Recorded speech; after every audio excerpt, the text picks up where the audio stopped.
Welcome back to the University of Life and Chapter 2 of the Art and Craft of Writing, which happens to be the second most important concept in writing to make it work for you, like the process and the final product, which I'll explain now. So once you have your clear purpose statement and you know what you want to accomplish in your writing, the next question to ask is this: who am I talking to? Because knowing who your audience is makes all the difference in the world. It influences primarily, there are two main aspects of your paper that constitute almost everything in the paper itself. And the first one of those is content. What will you include? What information? What will you leave out? For example, if you're talking to a set of doctors and you're talking about DNA, they're pretty familiar already with the whole double helix structure and the little ladder link ties in between them. So if you start talking very much about that, either they'll get bored or they'll figure the paper was not written for them, but written for first graders or something. So there's content. The other main component of a paper is, or any piece of writing, is the style.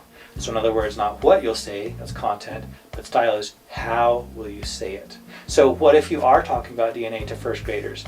Are you going to talk about whatever you call them, and all these technical terms? If you do, you're going to lose them pretty quick, right? They'll be confused, you'll lose their interest. So instead, you need to come up with something like a nice metaphor that they can relate to keep their attention. Like talk about how it's this long, curly, slippery slide that just goes down and down, and that's fun for them. So that's a style that might catch their attention and help them relate to it, so they might kind of begin to understand something as complex as DNA.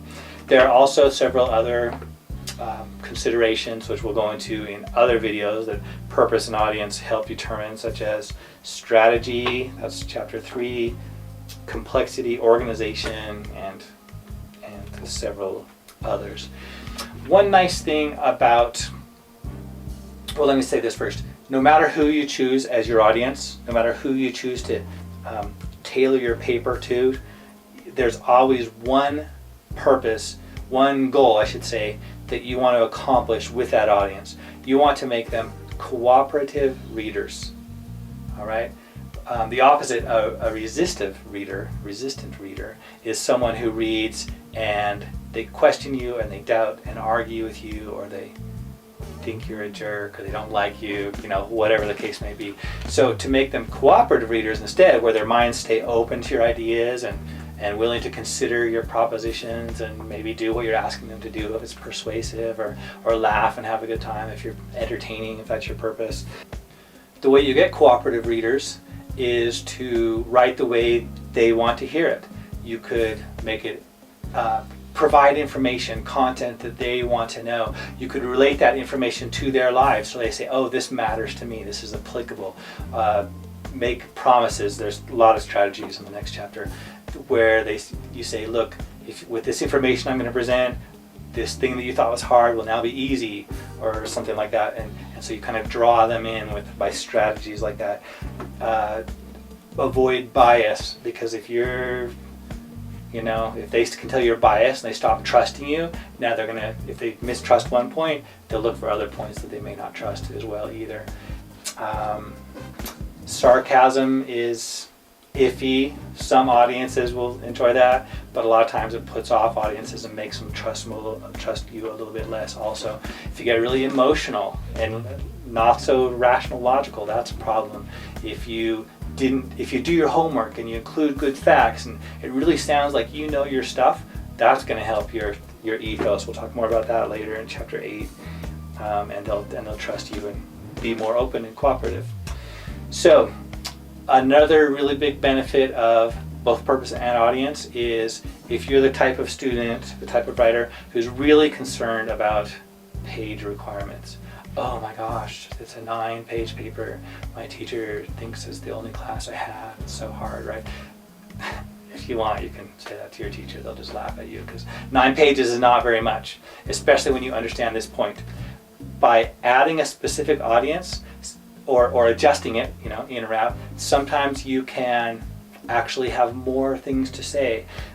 because if you're writing to someone specific, you can say specific things about how your topic and your purpose applies to their lives, how it matters to them. And suddenly you have more things to say, fill your page requirement, and yet it makes it a better paper, more interesting for your audience. By the way, make your audience specific, okay?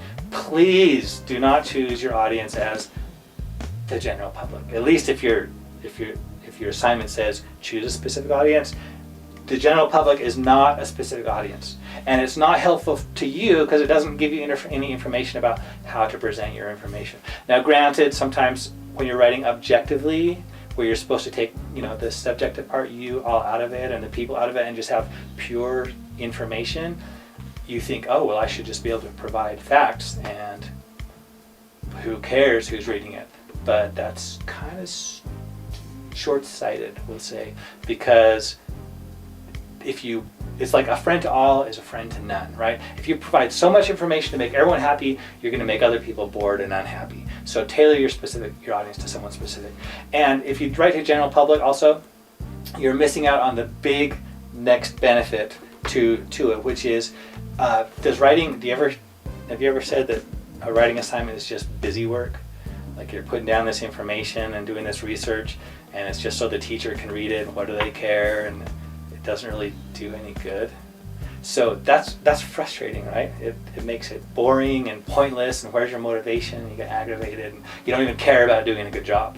So that's, again, where a specific audience can kind of save you, because having a specific audience makes you feel like you're writing to actually someone, some real person, and you get the sense, especially after you learn the reading process, which is chapter 12, you get this sense, this awareness that you're actually influencing a real person's thoughts and feelings by the way you write.